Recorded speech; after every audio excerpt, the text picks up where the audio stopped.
Vamos refletir sobre o parágrafo 15 do Organon da Arte de Curar.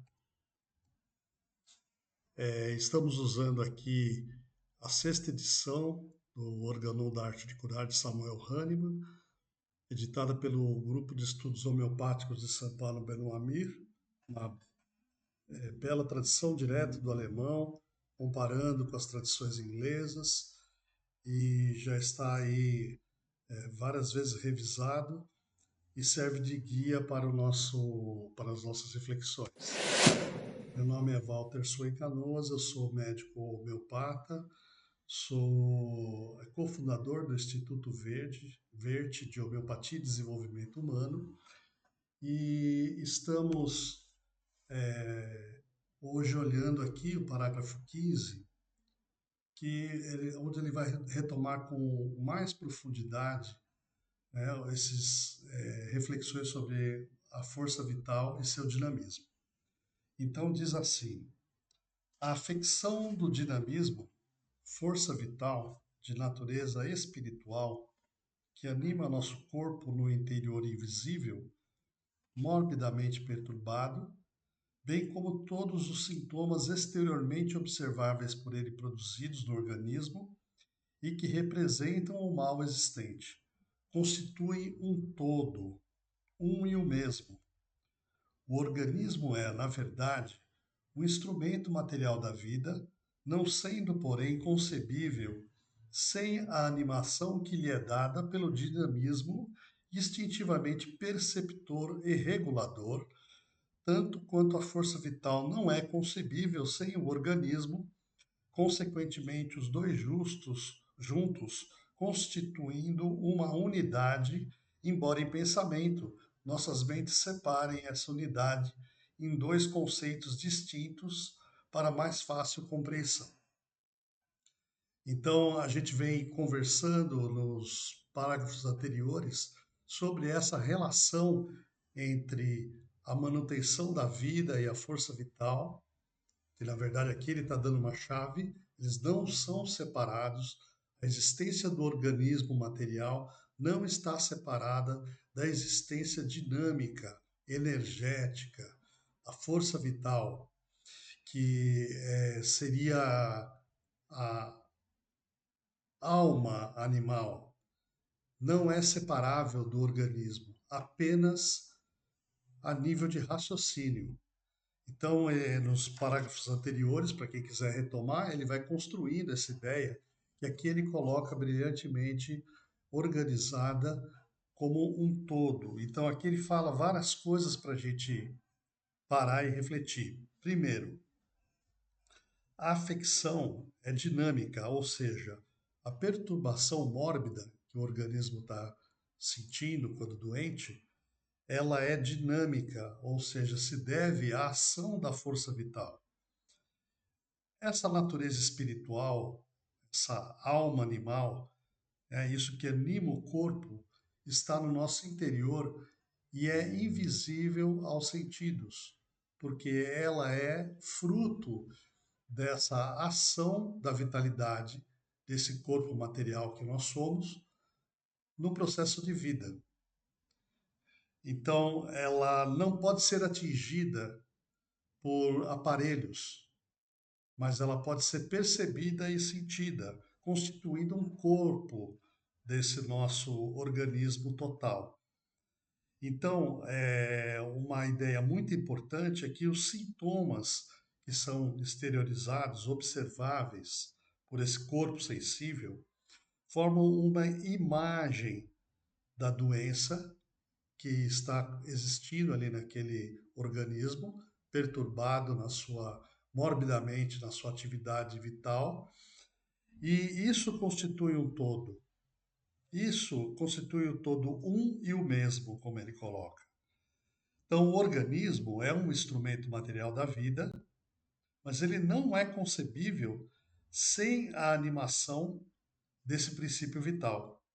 Da mesma forma que esse dinamismo é perceptor e regularizador, ou seja, é um corpo vital perceptivo, ao mesmo tempo possui uma autorregulação para a manutenção da vida. é chamado de autorregulação organísmica. Então, o organismo não se opõe a gente pensar também que a força vital, essa que é capaz de manter o indivíduo vivo, não é concebível também sem o organismo. Ela precisa desse corpo material para se manifestar. Então, as duas formas de pensar são uma mesma forma, formam uma unidade. Tanto eu pensando no corpo vital como o, o que ele pode prescindir para a sua existência do corpo material, a mesma forma o corpo material, para se manter animado, necessita desse dinamismo vital. Essa unidade pode ser apenas separada pelo pensamento como uma forma de organização para nos ajudar a compreender o fenômeno vital, a riqueza do fenômeno vital. Então é muito importante porque uma luta até hoje, né, entre correntes que vêm de forma mais vitalista e correntes que vêm de uma forma mais materialista a explicação do fenômeno vital.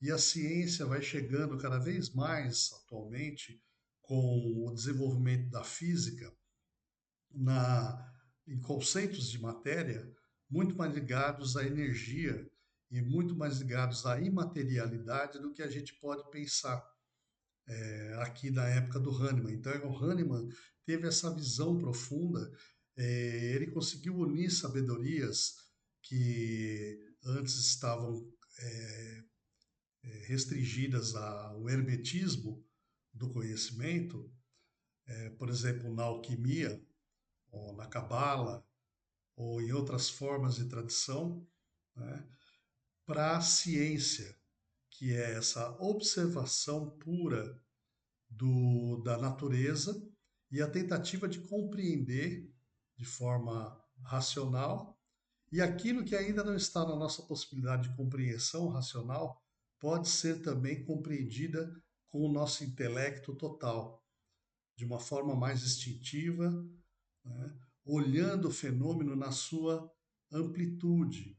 Então, hoje em dia, nós precisaríamos ampliar essa ideia da unidade do ser humano como uma totalidade que une a existência, a manifestação material do nosso corpo e tudo o que foi necessário para chegar até essa manifestação material, que é a construção de todo o universo, que a gente está vendo através da física moderna, que é um universo de energias, é um universo de luz criada e um universo escuro.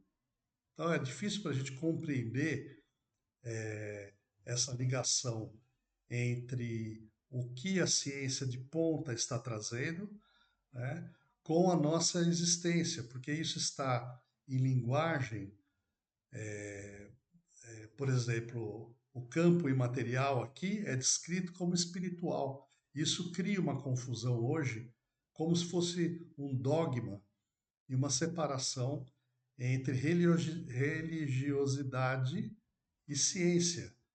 E, na verdade, Hahnemann, que era um grande químico, estava puramente colocando aquilo que de mais moderno ele podia saber através da observação e não através da especulação teórica. Então, o que, que a gente observa? Que nós temos a capacidade de sentir e perceber a alteração vital que se manifesta através de sintomas e que essa capacidade é desse nosso corpo animado, ou seja, a nossa materialidade mais a dinâmica vital.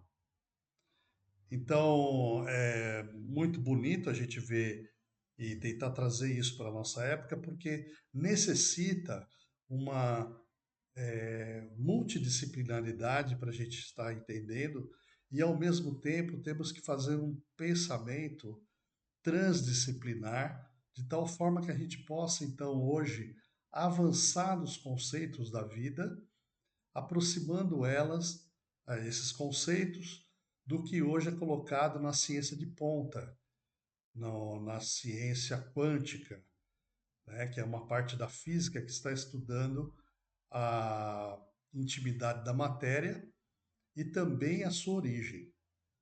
Então fica aqui a nossa observação e possamos então mais vezes voltar sobre esse capítulo do parágrafo 15, como o Hahnemann colocou aqui na sua obra mestra, O Organon da Arte de Curar. Um abraço.